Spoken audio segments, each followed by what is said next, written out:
Hello, fellow Hyrulians! I am your guide, the Hyrule Historian, and welcome back to the Legend of Zelda, Link's Awakening!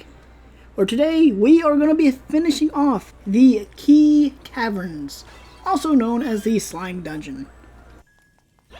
And the best way to start this episode, not only by breaking pots, but by also collecting some bombs. Since in the last episode, we wasted a lot of bombs and learned that it's kind of hard to keep up with the bombs. Also, we ended up getting the Pegasus boots. Let's see if we can get...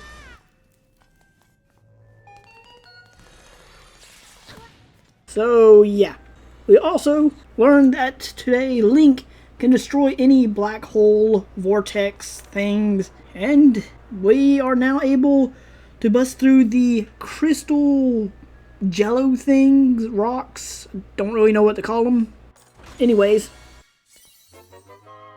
we now have the next key for this dungeon, since keys are really important when it comes to dungeons. Go figure. Oh goody. The bombs have not replenished themselves. Also, in the last episode, we faced off with Death himself, with a few giant leeches. And... this is a really nice picture. We also found some Bob-ombs that Bowser has left behind, or in this case, King Koopa, if we are going going for the knowledge that we had for past versions.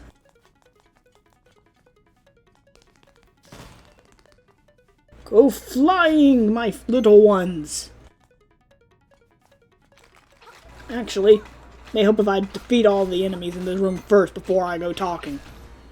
Because I was thinking, hey, we can actually destroy the wall finally. But if that was the case, we'd be able to do that in the last episode. But, defeat all the enemies, basic Zelda knowledge, I guess. And a chest full of, okay. 300 rupees. Oh, wow. We are just 100 rupees away from getting ourselves the bow and arrows. I mean, we already have one arrow within our inventory, thanks to a ghost.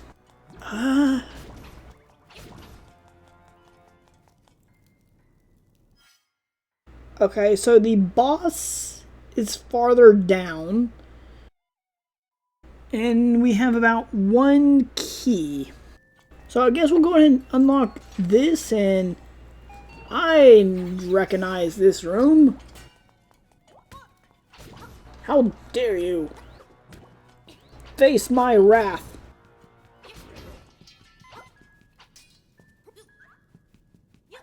Yeah, if you're not aware, that's the best way.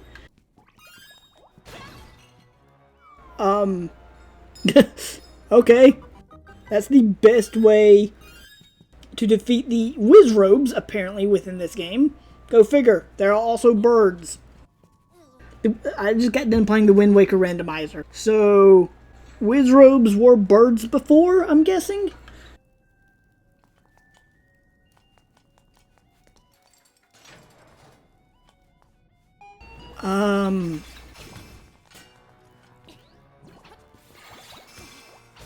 Am I able to shoot the beams back at them?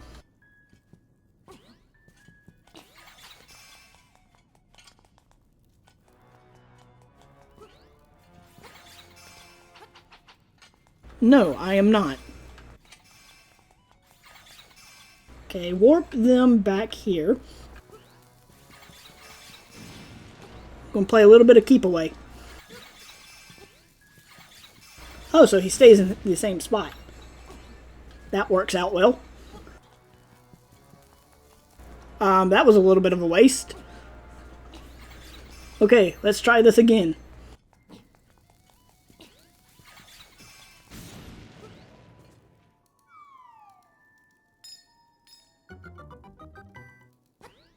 Okay. I needed to be frame perfect with that. I needed to quickly jump and grab the key before it fell. Or else I think I would have to face off with the enemies again and waste more bombs.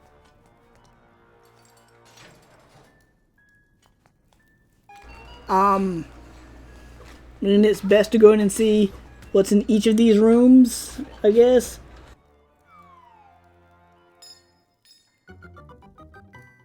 Actually, I just realized what that is.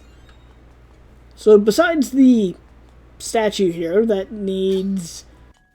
Yeah, that was the one that changed the blocks from blue to red, red to blue.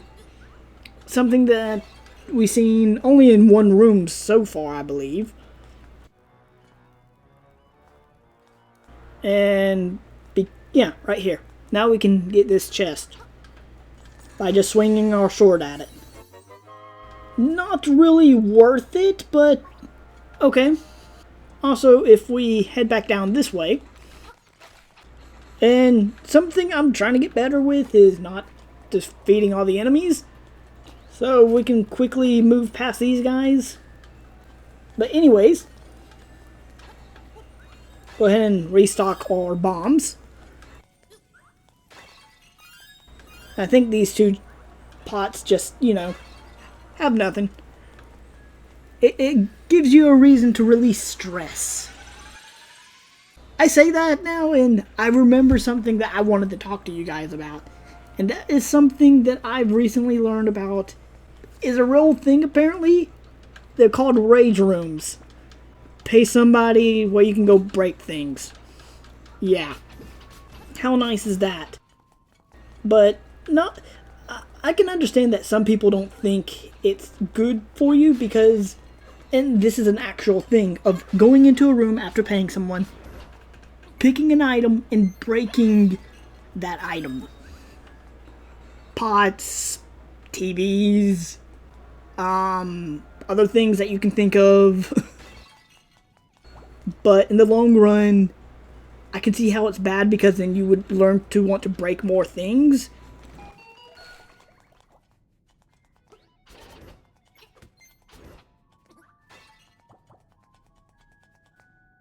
On top of that, bombable wall, which, you know. But this is something else I was talking about in the last episode, combining items. A running start with the Rock's Feather, one of the best things you can get.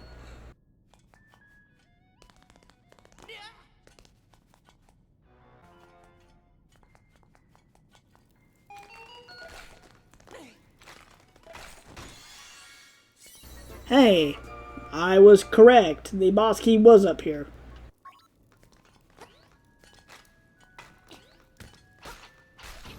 Stop ground pounding me. Oh great. Green skeletons. Who killed Luigi? Link will release his rage. So, okay, we got the boss key. Okay, so, what are we missing? Well, I mean, I guess that's kind of obvious. We're missing keys. But where are these said keys? See, I feel like this episode is just going to be me running around and hoping to find what I need. Because honestly, in the last episode, as some of you may know, apparently my eyes are not working. Not defeating all the enemies in the last episode right here.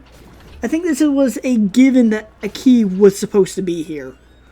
I mean, if you see a random spot like this, I feel like this is another reason why I should play more of Link's Awakening. Just to re-educate me and some of you with the basic mechanics for the Zelda series. Yay! Okay, so there is one room, I believe, where we can get a key. And, yeah. Now, since we are facing these Wizrobe-like enemies, I think I should go ahead and mention that I don't really hate the Wizrobes. It's just, after a while, they kind of get annoying. Especially when you can't really hit them and you have to use bombs. But it's like within other Zelda games, it does kind of take a while, especially if you don't have the right item.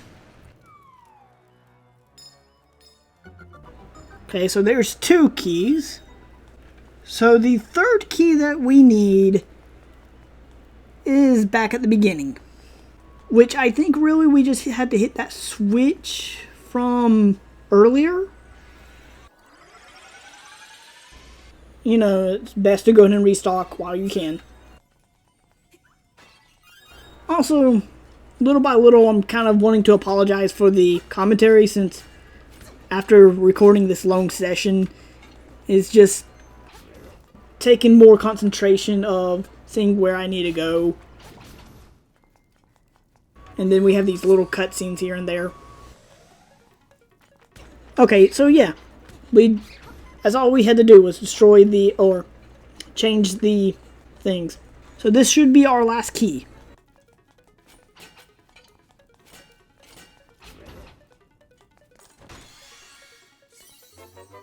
Or the dungeon map. Why did I question that there was no dungeon maps in Link's Awakening? We've got them before. So, 4 more rooms.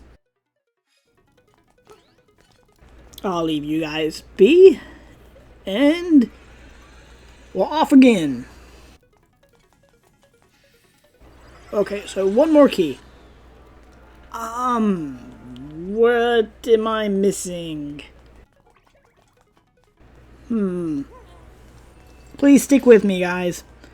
I'm having to deal with whiz robes and whatnot, and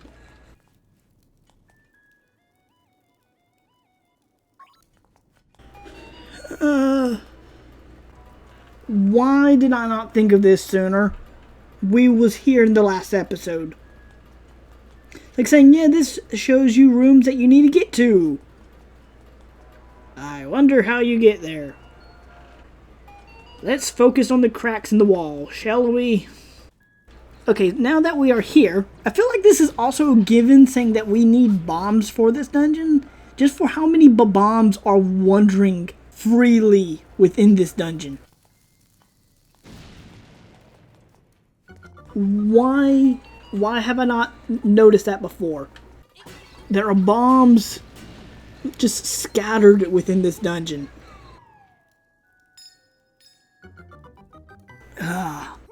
Man. Okay, so I guess the reason is, like, I understand the basics of Link's Awakening. I remember where to go and what's going to happen. But it's one of those things that after a short time, it's like a lot of it's just hazy. But I do know one thing, and that is I'm doing a lot of running around, so there may be a few cuts in the video. And before I forget, these are more or less our first thwomps that we've encountered. Not exactly the ones from the Mario series, but still.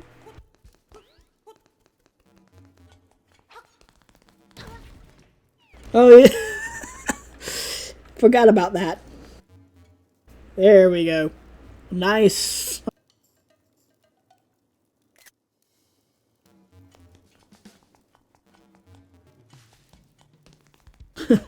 Link jumping over the candlestick. Hello, Piranha.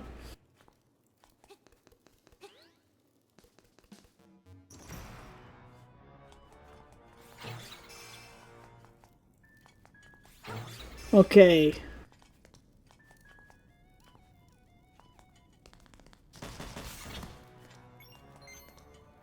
This should be a little bit easy because they're not going to know what's going to hit them.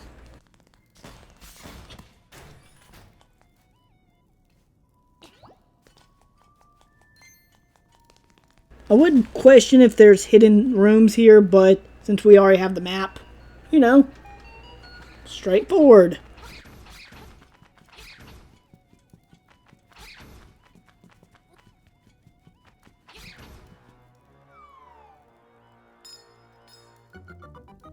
Why do we need the key? Is there a door that we have not been through? I mean, the next room is the boss. And just with a random thought, I think I know what the boss is. Because for some of you that don't know, a lot of these bosses were reused within the Oracle games. Near. You can't find me. I bet I can.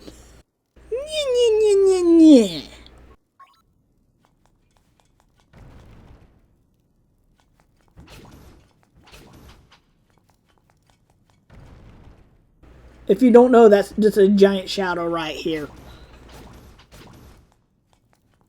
If I'm not mistaken, we just need to defeat all the slimes?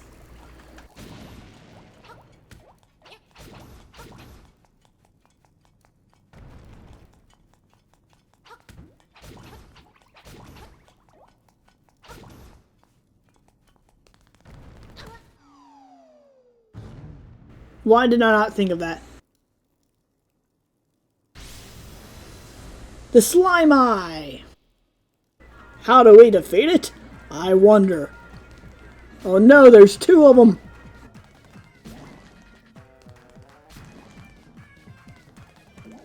What do I do?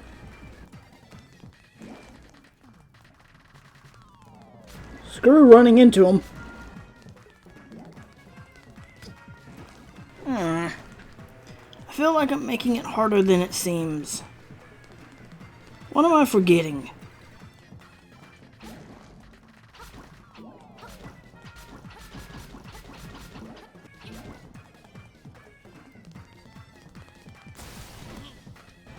Yes, attacking the... Yeah... And the obvious is obvious.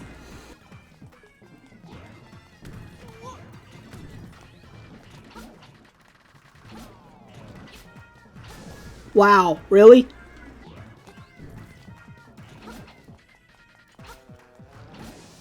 Really? Here I am overthinking things again. It's like, whoa, what do I do? I think it's kind of sad, I believe, because I'm thinking that there's something more to it since I've been through other Zelda games. So I'm going to go with that excuse. Just because, you know, in future Zelda games, there was always more to a boss. Ganon, for example. It was like Phantom Ganon, then... Actually, in the early games, yeah, it was just technically like Agahim and then Ganon. But, yeah.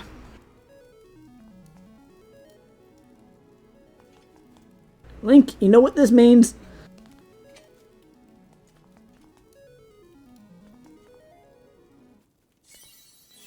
Congratulations! You got this sea lily bell. And the funny thing is, Callant Castle, the castle that we was in the previous episode, their symbol was a bell. And the prince that I talked about that changed into a frog and whatnot in another random game, I think it had something to do with a bell as well.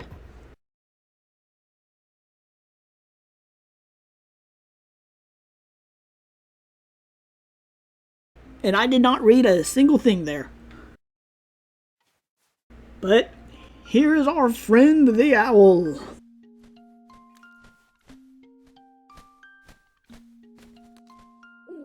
Hoo-hoo! Many instruments have you gotten so far? When you play the instruments in front of the egg, the windfish will wake and you will leave this island. Now you must hasten to the Yana Desert. The dark monstrous inhabiting the desert will show you the way. Hoo-hoo! I've kind of lost his voice, but it's been a long session.